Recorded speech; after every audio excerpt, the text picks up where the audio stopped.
They called you inexperienced, said you didn't understand how things are done. In business, that's usually an insult. But what if it's the very reason you succeed?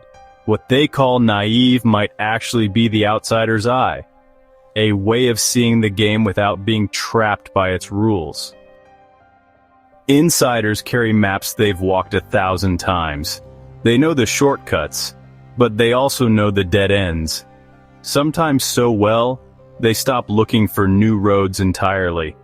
Outsiders, they're not burdened by the way it's always been done. They stumble into patterns no one thought to question. That's how industries are disrupted, not by those who've mastered the system, but by those who never learned to obey it. Think about it. Every industry has unspoken rules. Restaurants say turn tables faster. Hotels say charge for every upgrade. Retail says push volume, not loyalty. An outsider walks in and asks, but why? That question alone has built billion-dollar companies. Airbnb didn't come from a hotel executive. Uber didn't come from a taxi veteran. Innovation rarely comes from the inside. When you're new, you listen more. You're not weighed down by old war stories of what failed before. You experiment without fear of betraying tradition. In business, tradition is just comfort in disguise. An outsider treats comfort like a warning sign, because if it's too comfortable, it's probably too late to win. Howard Schultz didn't invent coffee. He saw how Italians drank it and changed how America did. Reed Hastings didn't invent movies. He just asked why they had to be rented in a store. Even Elon Musk didn't start in the auto industry.